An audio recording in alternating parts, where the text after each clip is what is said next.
Bali with the Imperfect Housewife Thrives. It is 1:04 a.m. If you see a little floating head down here, it's my baby. She's sleeping. She just decided to crawl on me right before I started this video and would not let me put her down, so she is going to be along with me for the ride while I make this video for you guys. Tonight I just wanted to talk to you guys really quickly about being a lonely mother and being a strong mother. Now, if you don't already follow my blog, it's theimperfecthousewifethrives.com, and I'll go ahead and leave my link in the description below, and some kind of like click link so that you can click directly to the blog itself. And it was titled A Letter to the Lonely Housewife. And in that letter, I explain my situation, how I am a stay-at-home mom, what my husband does for a living, and why I'm alone most of the time. I also go into telling you the downfalls of being alone, because being alone is a very, very tough thing to do. You are susceptible to a lot of negative thoughts, a lot of, just negative feelings and emotions. And unfortunately, it's something that we don't like talking about as women, as mothers, as wives.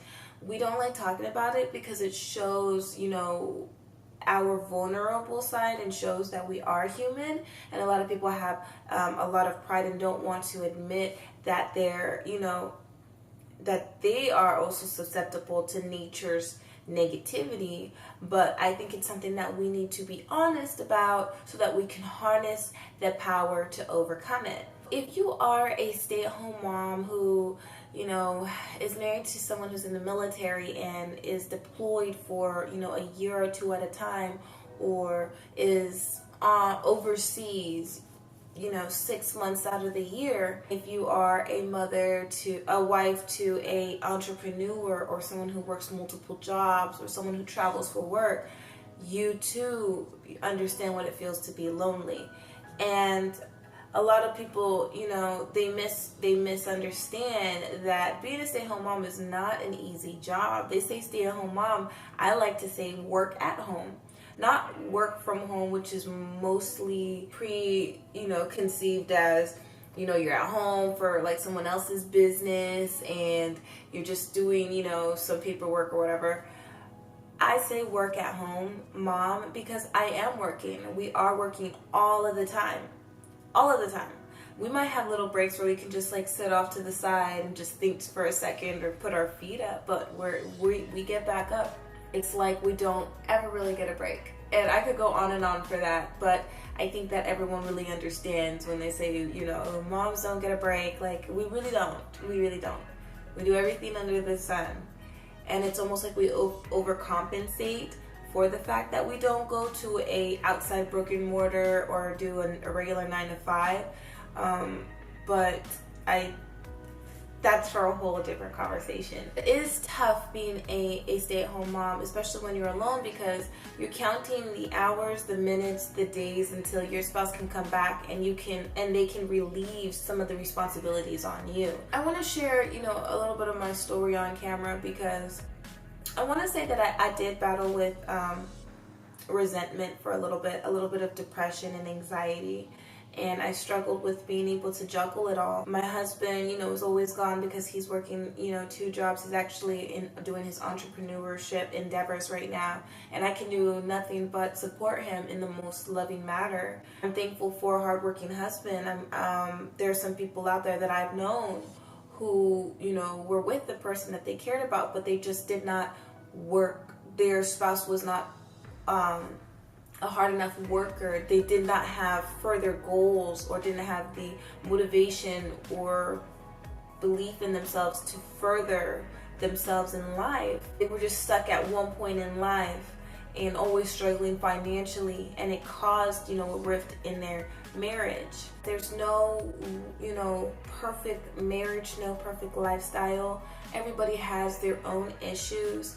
And life has its ups and downs, its highs and lows, and we do a lot of comparison, and we do a lot of I wants and I needs and I thinks, and then once we get it, when the universe finally gives it to us, sometimes to reward us, or to give us exactly what we want. And it's in the Bible, I believe, the nature that the universe is all about, the seasons, and what's new becomes old to us, and transitions and metamorphoses. We are no longer in the same place that we used to be.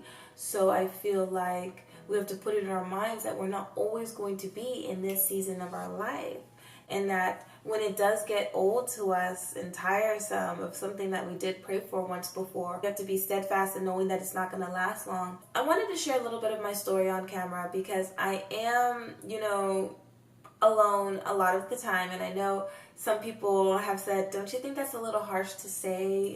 What does your husband think for you to be seen on camera or online, on your blog, you're a lonely housewife? I don't see it as a negative connotation.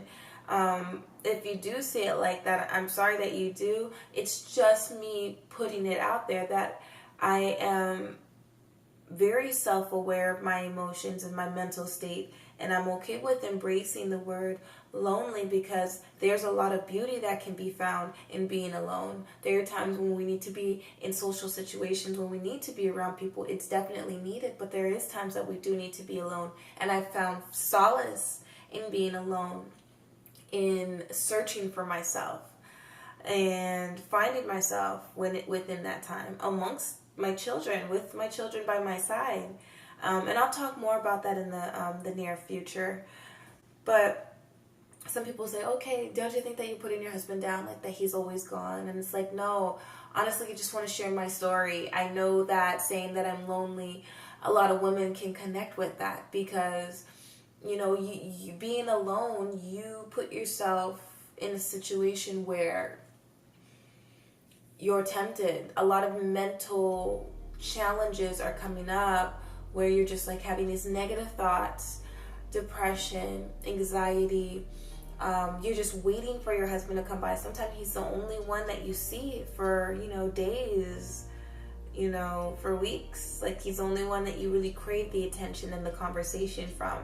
And you're just waiting for him to come.